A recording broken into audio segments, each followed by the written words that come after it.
Welcome to Pallavi TV. రాష్ట్రంలో ఉపాధ్యాయ ఉద్యోగులకు సంబంధించి వాళ్ళకి అనేక సమస్యలు ఉన్నాయి. వాళ్ళకి రావాల్సిన బకాయిలు, పెండింగ్ డిఏలు కావచ్చు, పిఆర్సీ కావచ్చు, పెండింగ్ బిల్లులు కావచ్చు, ఇవన్నీ అట్లే పెండింగ్లో ఉన్నాయి. అయితే తాజాగా డిప్యూటీ సీఎం బట్టి విక్రమార్క గారు చెప్తూ ₹1,00,00,000 ఇన్సూరెన్స్ ప్రమాద బీమాను ప్రకటించారు. ఈ అంశంపై మనతో పాటు మాట్లాడడానికి, ఈ అంశాన్ని ఉద్యోగ ఉపాధ్యాయులు ఎట్లా చూస్తూ ఉన్నాయి, ఈ అంశంపై మనతో పాటు మాట్లాడడానికి TSUTF general secretary Venkat sir మనతో పాటు ఉన్నారు. సార్ నమస్తే. కంగ్రాచులేషన్స్ సార్, మీకు ₹1,00,00,000 బీమా ప్రభుత్వం ప్రకటించింది. సంతోషం.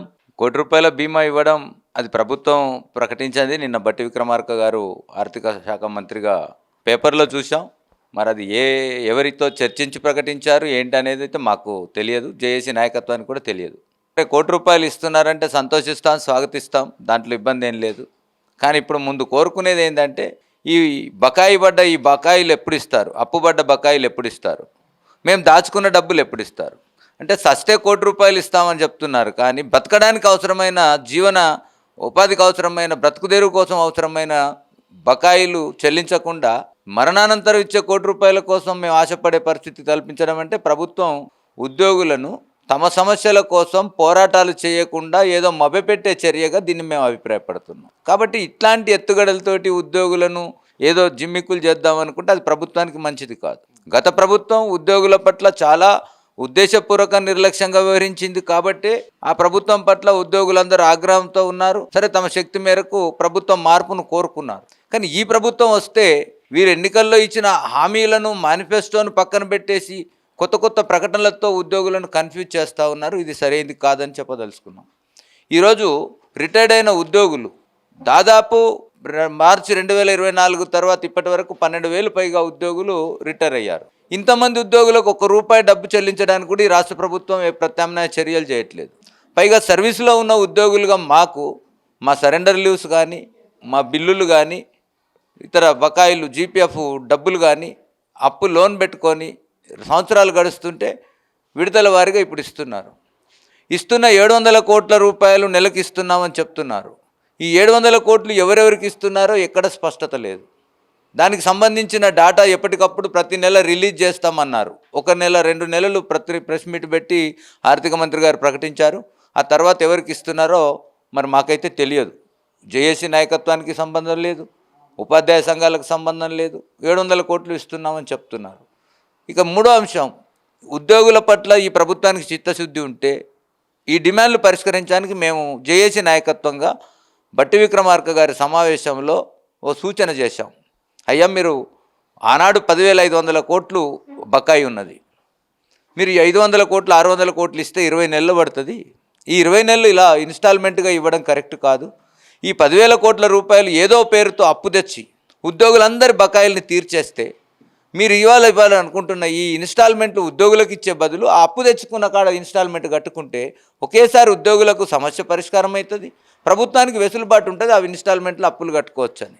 మరి ఇంత చక్కటి సూచనలు, సలహాలు మేము ఉద్యోగుల ప్రభుత్వానికి ఇస్తుంటే వాటిని పెడచెవిన పెట్టి ఉద్యోగులను నిత్యం ఒక అభద్రతా భావంలో ఉంచడం అనేది సరైనది కాదు. ఇక రెండో వైపు ఆలోచిస్తే ఇప్పుడు పిఆర్సీ రావాలా. 2023 జూలై నుండి అమలు కావాల్సిన పిఆర్సీ దాదాపు 1.5 year అయిపోయింది. ఇప్పుడు రిపోర్ట్ తెచ్చినా ఈ అమలు వచ్చేసరికి మే జూన్ వస్తుంది. మరి మే జూన్ అంటే 2 ఏళ్ల కాలం గడిచిపోతుంది. ఈ 2 ఏళ్ల కాలం ఆలస్యంగా గడవడం వల్ల ఇప్పటికే గత ప్రభుత్వాలు చేసిన ఒక కుటిల నీతిలో ఒక 2 పిఆర్సీలు ఎగిరిపోయినాయి. అంటే ఒక 10 ఏళ్ళు వెనుకకు పోయినాం. ఇప్పుడు దీంతో ఇంకో 2 ఏళ్ళు 3 ఏళ్ళు వెనుకకు పోతుంటాం. అంటే ఉద్యోగులను తమకు ఇవ్వాల్సిన ప్రయోజనాలను చట్టబద్ధంగా ఇవ్వాల్సిన చోట కూడా ఈ మోసపూరిత ప్రకటనలతో ఈ ప్రభుత్వం కూడా కాలం గడుపుతూ ఉంది. ఇది సరైనది కాదు. మరి జేఏసీ నాయకత్వంతో చర్చలు జరిపారు. ఇవాళ మీరు ₹1,00,00,000 ఇస్తానన్నారు. అది చనిపోతే వస్తాయి, యాక్సిడెంట్ రూపంలో చనిపోతే వస్తాయి. అది ఇప్పుడు కొత్తగా ఏం కాదు, ఇది ఉద్యోగులకు తెలియని విషయం కాదు. మేము మా శాలరీ అకౌంట్ను state bank of Hyderabad, state bank of India, ఇవాళ ఇండియాలో ఉన్న ఆ శాలరీ బట్టి మా యొక్క ఆ శాలరీ నెల వచ్చే శాలరీ వేతనాన్ని బట్టి బ్యాంకు వాళ్ళే సాధారణంగా ఆ రకమైన 3 కార్డులు ఇచ్చారు. అంటే ₹1,00,000 లోపు జీతం ఉన్న వాళ్ళకు ఒక గ్రేడు, 1,00,000కు పైగా జీతం ఉన్న వాళ్ళకు ఒక గ్రేడు, 1,25,000 పైన జీతం ఉన్న వాళ్ళకు ఒక గ్రేడు చొప్పున బ్యాంకు వాళ్ళు ఆటోమేటిక్గా ఇన్సూరెన్స్ స్కీమును అమలు చేస్తూ ఉన్నారు. ఇప్పుడు కొత్తగా ఈ ప్రభుత్వం మళ్ళీ అదనంగా దానికి ఇస్తున్నదంటే ఈ 2 కూడా చనిపోయిన తర్వాత వచ్చాయి. కానీ ఇలాంటి ఒక ఉద్యోగులు ఆందోళన ఉన్నారు, ఆందోళనలో తమ బకాయిలు ఇవ్వమని అడుగుతున్నారు. ఇలాంటి టైంలో ఉద్యోగులను పిలిచి చర్చించి 100 రూపాయలు అడిగితే 50 రూపాయలు ఇచ్చి 60 రూపాయలు ఇచ్చి ఒప్పించే ప్రయత్నం చేయాలి తప్ప దీనికి భిన్నమైన పద్ధతిలో ఉద్యోగులకు ఆ వరాలు ఇస్తున్నాం ఈ వరాలు ఇస్తున్నాం అంటే ఇది ప్రభుత్వం ఉద్యోగుల పట్ల ఒక కపట నీతితో పరివేస్తుంది. ఎందుకంటే ఉద్యోగులకు ₹1 ఇస్తున్నారనగానే ప్రజలందరూ ఓహో అంతగా నా గొప్పనా అని ప్రజలందరూ భావించి ప్రభుత్వం పట్ల ఒక సానుకూల వైఖరి వేసుకుంటే రేపు మేము మా అసలైన హక్కుల కోసం పోరాడితే ప్రజల నుంచి మా మీద వ్యతిరేకత రావడానికి కోసం ఇలాంటి కుటిల నీతి ఎత్తుగడలు చేస్తూ ఉందనేది నేను మీ ద్వారా స్పష్టంగా ప్రభుత్వానికి తెలియజేస్తూ ఉన్నాను. ఇట్లాంటి విషయాలతోటి కాలం వెళ్ళదీయొచ్చేమో కానీ ఉద్యోగుల మనసుల్ని అభిమానాన్ని చూరగొనలేరు. ఆ అభిమానం చూరగొనాలంటే తక్షణ పరిష్కారం చేయాల్సిన అనేక సమస్యల్లో కొన్నైనా పరిష్కరించుకుంటూ పోవాల్సిన అవసరం ఉంది. అందులో ముఖ్యంగా ఇవాళ డిఏలకు సంబంధించి ఎంత దుర్మార్గమైన ఆలోచన అంటే 2 డిఏలు ఇస్తామని చెప్పి ప్రకటన చేశారు. జియో కాడికి వచ్చేసరికి ఒకటి రిలీజ్ చేస్తూ ఒకటి డిసెంబర్ 15 తర్వాత ఇస్తామన్నారు. డిసెంబర్ 15 తర్వాత ఇస్తానది డిసెంబర్ అయిపోయినా ఇప్పుడు దాన్ని ఊసు లేదు.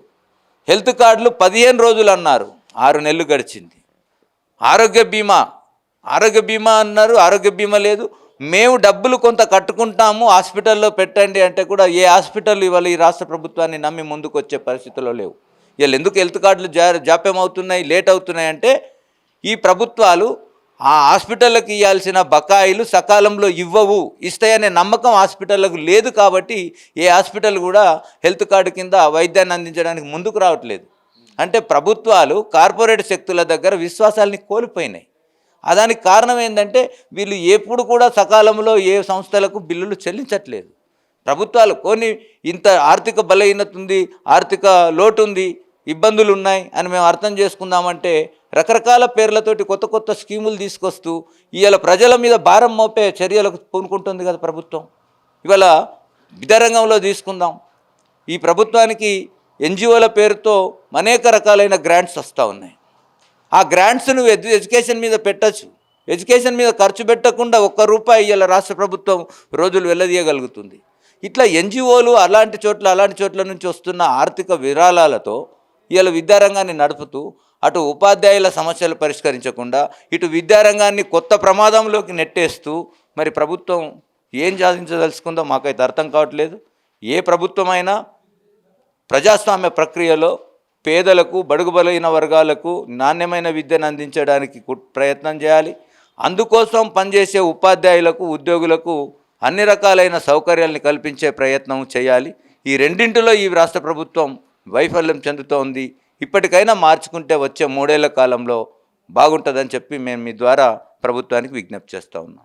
సార్, పెన్షనర్లు మొన్న అసెంబ్లీ సమావేశాలు జరుగుతుంటే పెన్షనర్లు అసెంబ్లీ ముట్టడించే ప్రయత్నం చేశారు. వాళ్ళు ఉద్యోగ సర్వీస్ అయిపోయి వాళ్ళ బకాయిల కోసం వాళ్ళు ఈ ఉద్యమం చేయాల్సిన పరిస్థితి, అసెంబ్లీని ముట్టడించాల్సిన పరిస్థితి ఎందుకు వచ్చింది?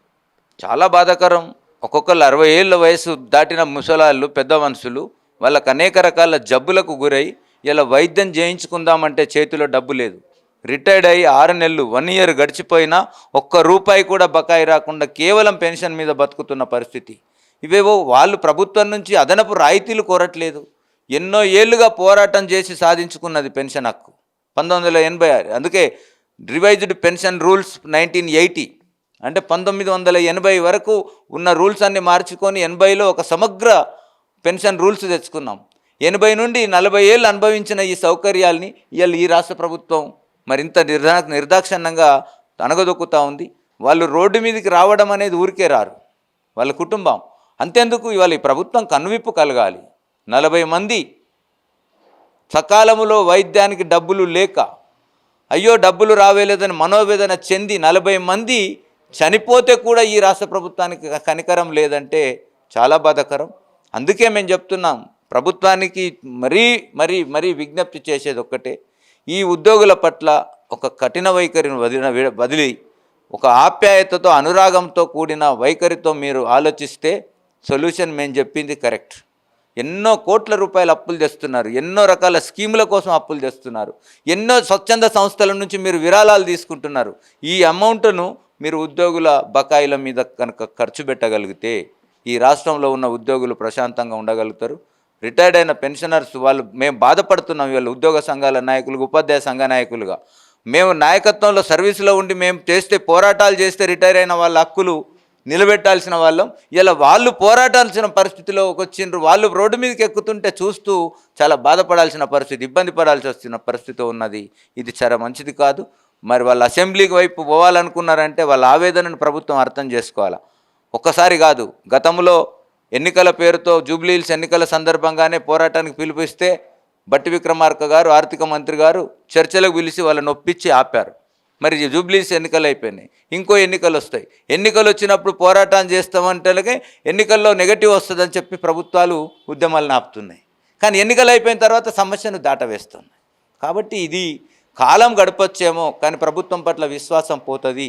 ప్రభుత్వం తన విశ్వాసాన్ని కోల్పోకుండా ఉండాలని చెప్పి నేను మీ ద్వారా ప్రభుత్వానికి విజ్ఞప్తి చేస్తాను. ఇది మొత్తానికి ప్రభుత్వం బకాయిలు ఖచ్చితంగా ఉద్యోగ ఉపాధ్యాయులకు సంబంధించి బకాయిలు ఏమున్నా అవి క్లియర్ చేయాలి, అవి అప్పు తెచ్చని చేయాలి. ఎందుకంటే రాష్ట్రం నడవడానికి స్కీమ్లు అమలు కావడానికి అప్పు తెస్తున్న ప్రభుత్వం ఉద్యోగ ఉపాధ్యాయులకు సంబంధించి బకాయిలు ఇవ్వడానికి ఎందుకు తేవట్లేదు అనేది యూటీఎఫ్ జనరల్ సెక్రటరీ వెంకట్ గారు మనకు తన అభిప్రాయాన్ని వ్యక్తం చేస్తూ ఉన్నారు. కెమెరా పర్సన్ రాజుతో కరుణాకర్, యూటీఎఫ్ భవన్ నుంచి.